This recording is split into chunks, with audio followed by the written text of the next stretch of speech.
of you who don't know my background, I graduated this year. I studied to become a teacher. And so I can talk to a crowd full of 5-year-olds, no problem, and I'm not nervous one bit. But speaking to you kind of makes me nervous. So I'm imagining that you're all 5-year-olds in this room. Awesome.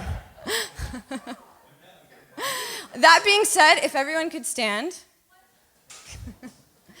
And this is what I do with my students at the beginning of any lesson. So reach for the skies.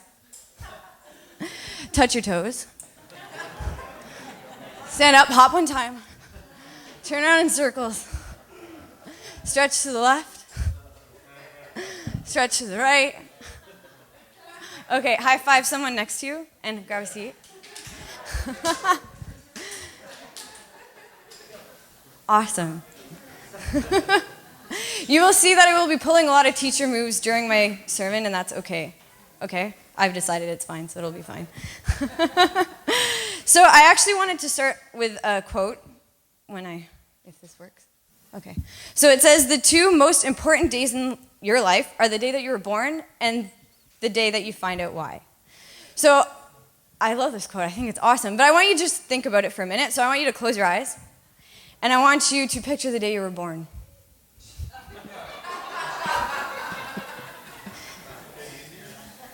Okay. Open your eyes. Turn to the person next to you and tell them what you imagined.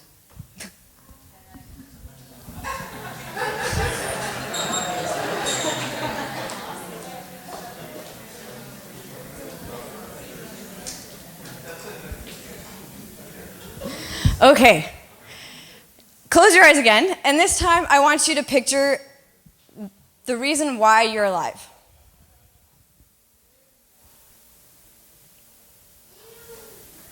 Okay, and now I want you to tell the person next to you.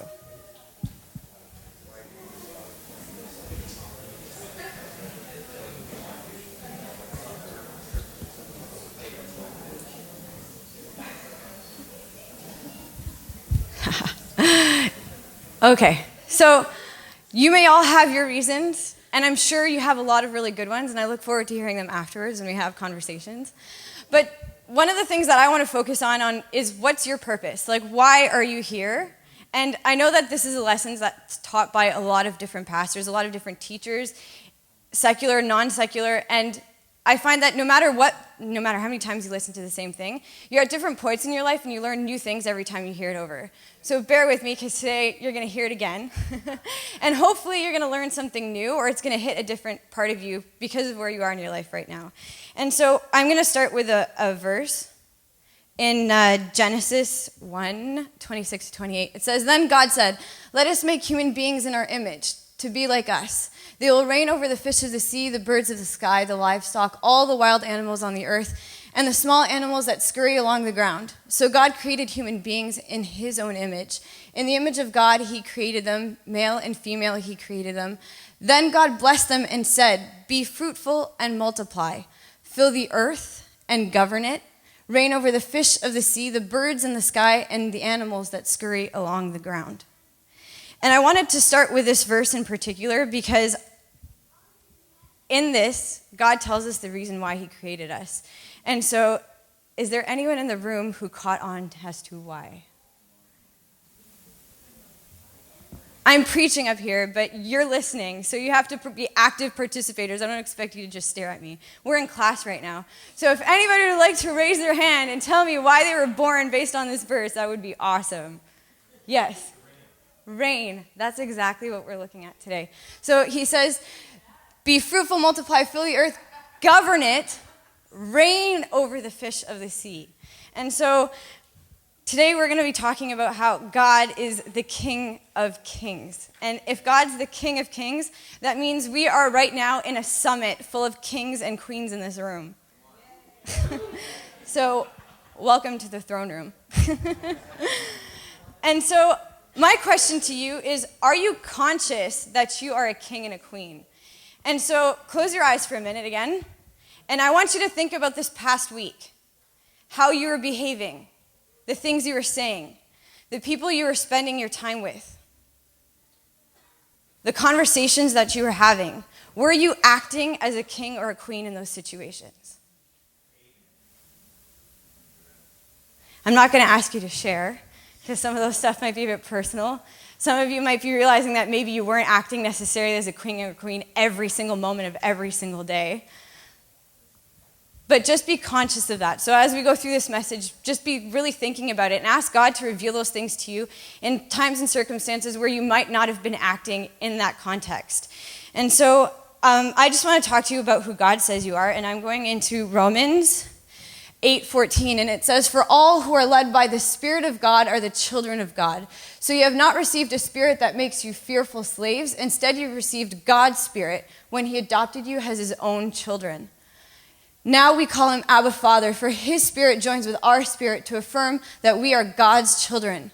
And since we are his children, we are heirs. And in fact, together with Christ, at the same level, we are his children.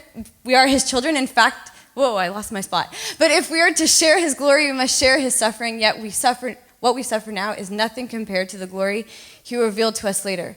For all creation is waiting eagerly for the future day when God will reveal who his children really are." And so I want to really focus on that last part that says that God's going to reveal who his children really are. And so throughout this message, just really sit on that, and we're going to go into it. And so I want to ask you, are you acting out of the context of your character? So you are a child of a king just purely by believing in God. You're a child and you're an heir of a king. You are a king and a queen in this room. And so what kind of king or queen do you want to be? What can you do in the now to prepare yourself for what God has called you to do? What are you doing to prepare yourself on this earth? Because this is just a season of preparation that you're living right now. So what are you currently doing in this moment, in this week, in this day to prepare yourself to reign alongside with God? And are you acting in a way that reflects your God-given identity as a king or a queen? Are you acting like that throughout your week?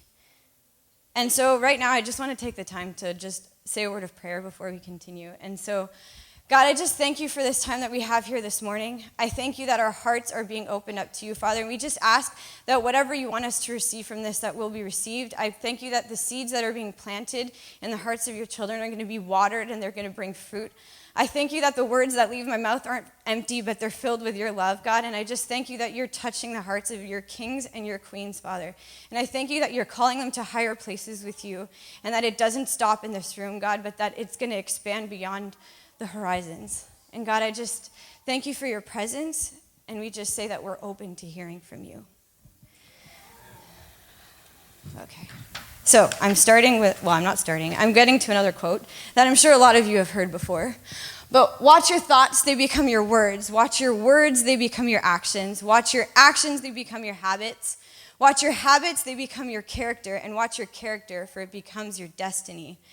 And my favorite part of this is the end. Watch your character, for it becomes your destiny. And we're really talking about character here. We're talking about the character of a king and a queen. And so I really want you to think about that and some of the things that contribute to our character and our identity. And so we're going to be looking at, where's your focus in life on a day-to-day basis? What are you focusing on? What are you allowing a place of influence in your own life? What are your priorities? And one of the questions that I like to end off with is just to think about, what are your first and last thoughts during the day? And so close your eyes, think about this morning. What was the first thing that you thought this morning after realizing that you're awake and you have to pee? Where do your thoughts turn to? Were you worried about how to pay your bills? Were you worried because your child is crying in the next room? Are you worried because you don't know where you're going to end up in school in the future? Were you thinking about God and how much you love him? Like, what were the things that you were thinking of first? And what are the things that you're thinking about at the end of your day? And right now, you can't really think that far back because, let's be real, so much has happened since. But think about it tonight when you go to bed and tomorrow morning when you wake up. And I just want you to be aware and conscious of the thoughts that you're thinking, especially your first and last ones. And so I'm going to be talking about what are you allowing a place of influence in your life. And so I want to start off with media. And this is a topic that, I don't know, it just sparks a lot of interest in me, especially because there's so much of it around everywhere you go. And I had the pleasure of meeting this wonderful woman here who's starting IHOP a year ago. And I remember the first conversation we ever had, Melissa, by the way, The first conversation we ever had, she was super bubbly, and she was just telling me about her relationship with God, and she was saying how she went on a media fast, and it was this amazing experience about how she didn't watch TV, and she didn't go on the computer, and she didn't do a bunch of things, and I looked at her, and I was like, wow, this girl is crazy. How do you, not watch TV, or check your emails, or go on Facebook? And it's, all things that, I never had to use as a child, but now it's become something so prominent in my life, and listening to the radio, and, how do you avoid all of these things? And so I thought she was crazy, and within a week, I was actually convicted to do the same thing. Go figure, God is so good. And so I went without TV, I went without social media, I went without, I practically didn't even touch my cell phone. I didn't listen to any radio music, and so instead I started reading my Bible when I got to the end of the day. I started listening to only worship music in the car, and this went on for a month. What started off as only for a week ended up an entire month, which ended up in 2 months of complete shut-offness from that. And what I learned the most in that season was to really just rely on God in everything. So anytime, and it was really interesting because all of the conversations I started having were bringing that up. And so I would talk to my friends, and they'd be like, oh, you're not on social media, what happened? And I would be able to tell them what I'm doing and why I decided to do it. And so I just want you to think about how often you're on these things. How often are you watching the television? How often are you conscious of what you're listening to on the radio? It might seem like something small and insignificant, but the songs that you listen to on the radio are love songs filled with earthly love, and God's love for you isn't earthly. It's so much greater than that. It's so much more passionate. Are you aware of what you're actually listening to and how it affects you? And it wasn't until I went for 2 months without it that I realized when I was going back onto it that I had lost, while on social media, that I lost compassion for things. I would read stories on my newsfeed of children who are dying, and the next thing I see is a cat video, and it's your emotions don't know how to process that. And the next thing you see, somebody is ill and they're sick, and it's you might feel sad for maybe a split second, but then you see a funny video of somebody getting hurt. And it's this constant intake of different things that are going on in this world, but are you able to just sit there and just feel for somebody? And so over those 2 months, I realized that I had become insensitive and desensitized to what was going on in the world. So I encourage you to be aware of those things that are going on. How are you feeling when you're really scrolling through your feed? How are you really feeling when you're listening to these radio songs? What is really going on inside you? How do you feel when you're at the end of that television show that you just watched? Did it feed you? Did you learn anything from it? Or are you just blindly staring at your screen and taking in what's happening? And so that's a huge place of influence, I find, especially in our society. Another thing is your friends.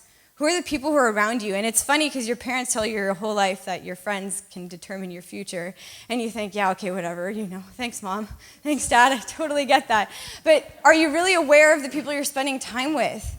Are they good influences in your life? Are you an influence in their life, or are they influencing you all the time? Are you able to grow alongside them? Iron sharpens iron. Are you sharpening your friends as much as they're sharpening you? Or are you the one who's being influenced the most in this situation? And is it for the better?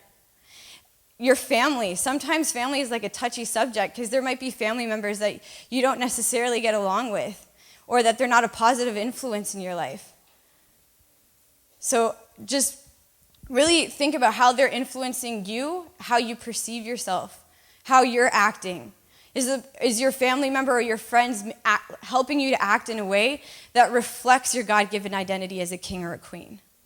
And another major influence is God. Are you allowing him to be that major point of influence in your own life?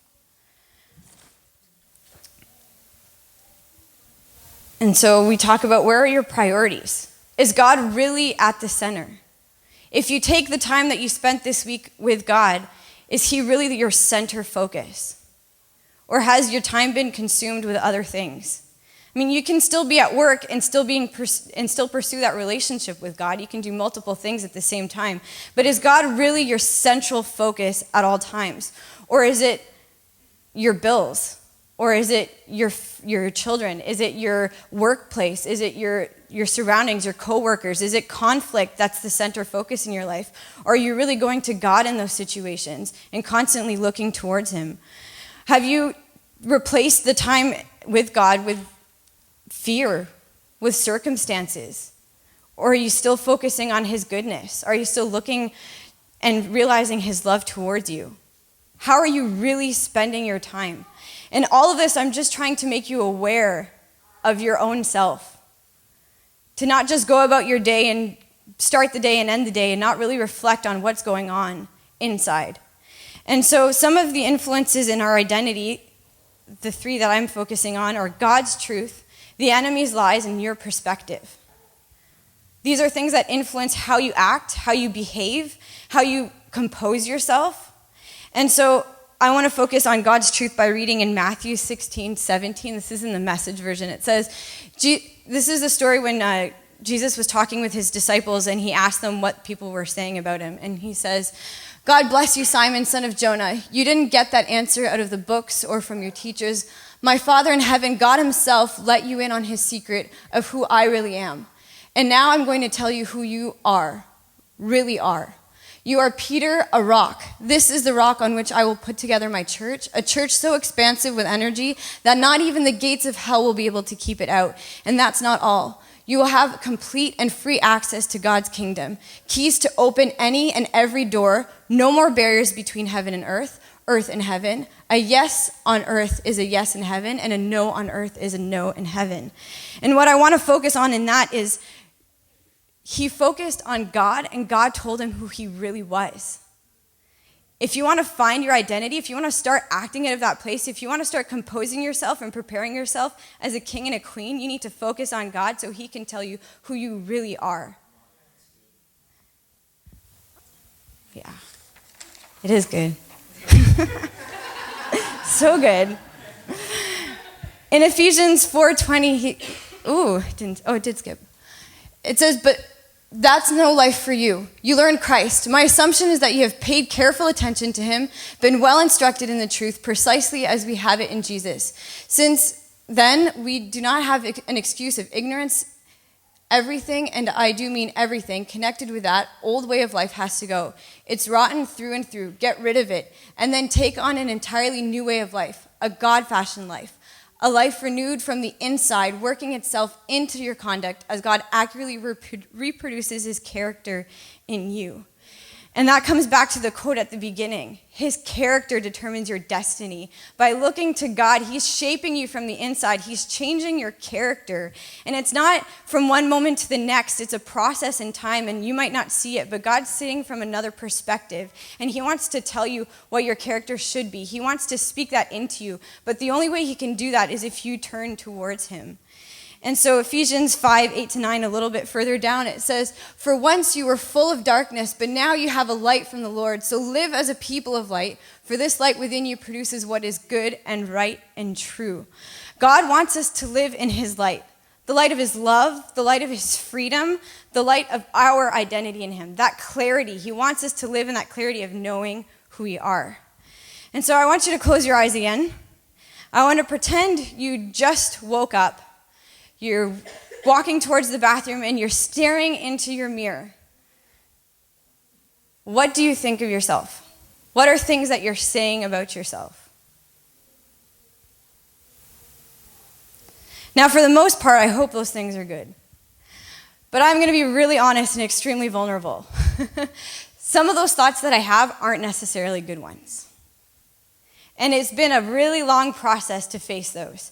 But I heard this quote by somebody who I really admire, and it's changed my perspective. And it says, "When you think badly of yourself, you're insulting your creator." And that hits hard. When you think badly about yourself, you say that you're ugly, or you're not worth it, or you're not capable of doing something, or you're not actually a king, or you're not really a queen in this situation, and you're insulting the person who made you, because he made you in his image. You're like God. By insulting yourself, you're insulting God. Just let that sit and simmer for a little bit. That took me months to feed on. And it changes you, because you need to look at yourself in the mirror and say, no, I'm a king, I'm a queen. And that doesn't just go for the things that you're saying about yourself. It goes for the things that you're saying about others and your friends and your family members. Are you saying things over them that are insulting the Creator? Or you're saying, oh, I don't really like what that person's wearing and it just fits them weird and their body shape is off. By saying that, I'm also insulting God. And it's funny because it's thoughts that you don't really think of and you're just like, oh, whatever, it's something silly. Everybody does it, come on. But it's true. It's affecting your view of who God is by insulting him. And obviously there's limits to this, but I just want you to put it into perspective of what your thoughts are actually going towards. And so your thoughts about yourself and others. And then there's also the enemy's lies that contribute to your identity. So what are the lies that you've started to believe in, that you not only just mentioned, but you started to believe in for yourself? What are some of the lies that you have allowed yourself to believe about others? That they don't like you, that they're never going to accept you, that they're hurting you, that they have no love towards you, or that you can never love them. What are some of those lies that you've started to believe? And it's time that you face those lies and that you actually let them come to the surface. And so what have you allowed yourself to believe about situations and circumstances? Because that changes too. A situation can happen and you can see it happen and you can choose to either lift it up to God and say, God, give me your perspective on this situation. Or you can say, you know what? No, that was God's fault. Why is he doing this to me? I don't get it. But God always acts out of love. So be very aware of how you perceive situations and circumstances that arrive in your life. You lost your job. Who do you put the blame towards? How do you look at the situation? Your perspective is actually a huge effect on your own identity. You can hear what God has to say about you, and you can hear what the enemy says about you, but at the end of the day, how are you perceiving the situation plays a huge part in your own personal identity. So what meaning are you placing on the situations that take place in your life? Do you search for God's explanation?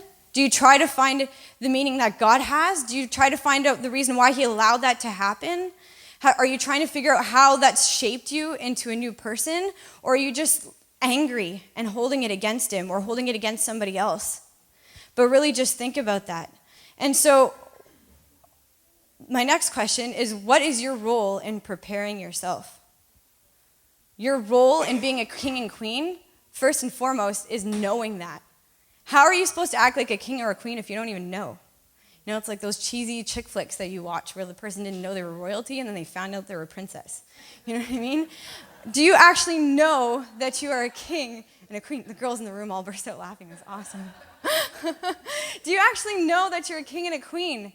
And I'm telling you that you are. You're heirs of the King of Kings, which makes you a king. And you're created to reign from the very beginning. God created you to reign alongside him. So are you acting that way? Look to God so he can shape you. Are you aware of his thoughts and actions and character? And now I want to take a little minute apart from that. And I want you to close your eyes again. I want you to think of your first ever crush. The person you first felt the butterflies for. Or if you're sitting next to your spouse or your spouse is in the room or whatever it is, think about your first few dates with them. Think about how you felt. Think of one really funny story.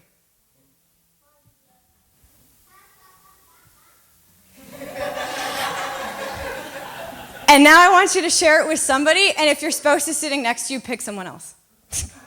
Go ahead.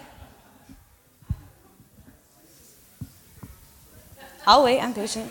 No one's listening.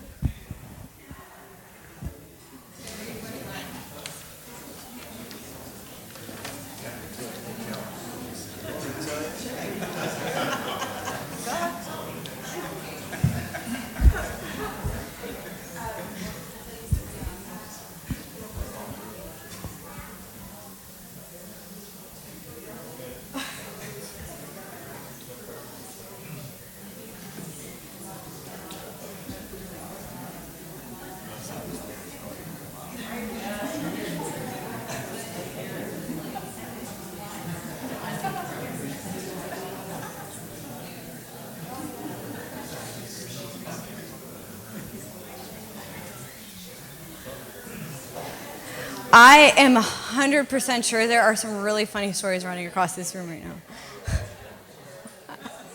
You will have the opportunity to share them in private, I'm sure. To be fair, this is live streamed. I'm not going to put anybody on the spot. But I'm looking forward to hearing them. So I want you to know that those stories are amazing, but God's love story is the most epic romance story of them all. And his love for you is bigger than those little butterflies that you get. But I want you to think about those emotions that you get. When you meet somebody and you're so excited to go on a date with them for the first time and you don't know how to act and you're trying to decide what to wear and you're freaking out. And God's sitting there up in heaven and he's like giddy to talk to you. He's so excited to hear your voice. And he's sitting there like, I cannot wait until Tony looks up to me and says, I love you this morning. Like, I know he's going to do it and I'm so excited to hear it. And he's like sitting there and he's like, I cannot wait until Melissa spends time with me again in the prayer room because I just love the sound of her voice. And he sits there and he's just like super anxious to talk to you all the time because he loves you so much. And so I want to talk to those people in the room who feel like they've lost that passion with God. And to just, I want you to look at him and to know that he's constantly giddy for you. He's constantly in that state of like bliss when you first meet someone for the first time and they're like your biggest crush. That's how he feels about you, always. Pure love. And so when you go to him in prayer, you're talking to the person who loves you more than anyone else in this world. And he's patiently waiting for you to turn to look at him and to just talk to him, to be real with him, to just express what's on your heart. Whether it is that you're mad at him or whether you're happy right now, he just wants you to look at him and talk to him. And by talking to him and experiencing that prayer life with him, that's where you're going to find your character, because you're going to notice the things that you're talking about are changing. It's like with any relationship, when you start at the beginning, you're really getting to know the person. You're really developing that, but it reaches a certain point where you start having real heart-to-heart conversations, where it's no longer about your past, but it's about your future. Where are you going? How are you experiencing life? How are you feeling in situations? And so I encourage you to get into that place, to pray into that place, to not just sit there and pray at the end of the night just because you're praying at the end of the night, and that's what you do because you're a good Christian who goes to church on Sunday. But I want you to pray knowing that God loves the sound of your voice, that he loves who you are, that he cares about your feelings. He cares that you're upset. He cares that you're happy. He cares that you are so frustrated you could punch a wall. He cares, and he wants to hear it the same way that your spouse wants to know when you're upset or happy too.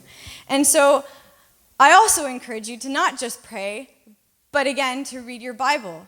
And reading your Bible, to me especially, is like getting to know who God really is. It's like when you're first in a relationship and you're like, what's your favorite color? What do you like to do with your time? What are your habits?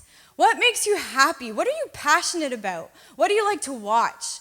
What makes you laugh? And you want to get to know those things. And it's through reading God's word that you find those things. You find what makes him laugh. You find what makes him happy. You find all of those things. And he's in love with you. And all he wants you to do is to acknowledge that love that he has and to just be passionate about getting to know him too. Because relationships go two ways. And it's your choice whether or not to do that. It's your choice whether or not to sit around and decide that you don't want to be a king or queen, or to decide that you actually want to reign with him in eternity. It's your choice. And so that comes from a place of reading into his word, learning who he's about. And through reading and through praying, that's where you start to find who you are. And these are just some ways that you can find that. And also about loving. And so I want to talk about this verse in Matthew 22 that says, Jesus replied, "You must love the Lord your God with all your heart, all your soul, all your mind. This is the first and greatest commandment. A second is equally important. Love your neighbor as yourself. The entire law and all the demands of the prophets are based on these two commandments." And the part I want to focus on is love your neighbor as yourself. And this comes back to that spot. Are you loving yourself? Do you love who you are? And if you don't, are you looking to God to help you shape that view of yourself? Are you looking to him to speak identity into you, to tell you how much you really are worth so that you can love others better? And I talk about Melissa all the time because she's a great friend of mine, but she gave me this beautiful mental image that I will never forget. And it's funny because I work at Starbucks. I might be a teacher, but I do work with coffee all the time. I love coffee. Greatest thing ever. And so she gave me this image about how every morning I go to Starbucks when I'm working, and I open a fresh bag of coffee. Now, Starbucks has some pretty high standards, but after you open the bag of coffee, it's only good for a week. Usually, it's gone within the first 45 minutes, but let's be real. It's good for a week. After I grind the coffee beans, they are only good for 24 hours. After that, if they're still sitting on the counter, they're in the trash, and they're no good because they're not fresh anymore. And so those are just some of the standards that Starbucks upholds with their coffee. But she gave me the example of how spending time with God and looking into that loving relationship is like opening that bag of coffee in the morning. And you get to grind the coffee, and you get to brew it, and you get to share that cup of coffee with somebody. You get to share that revelation that you had with somebody else. And the best cup of coffee is the coffee that's fresh.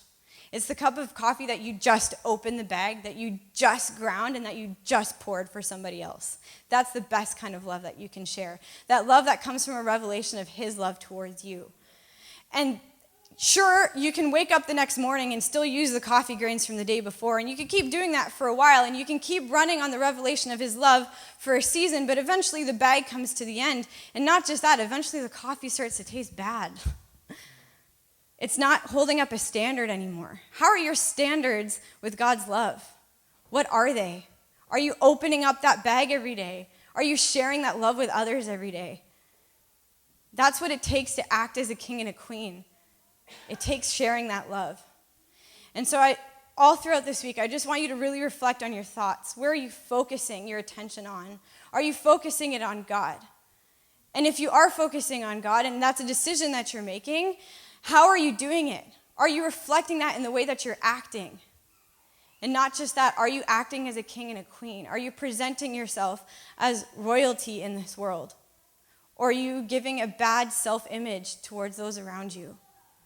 And so that's what I want to pray into today. And so I'm just going to have a word of prayer for now, and we're going to lead into a time of worship as well. And I just want you to be open and to take this time of worship and to just open up your heart and really talk to God and ask him if there are situations and circumstances in your life where you're not acting out of his character, where you're not acting like a king or a queen, where you're not reflecting his love. And so, God, I thank you for this message. I thank you that you're speaking to our hearts. I thank you that you're revealing us areas where we've looked to you and we haven't exactly seen our best image, but we thank you that as we search for you and as we look into your heart, God, that you're speaking to us identity, that you're telling us who we are. God, I thank you for igniting that passion over the individuals in this room who've lost it. I thank you that as they turn towards you, that all they're going to get to experience is your unfailing, never-ending love for them.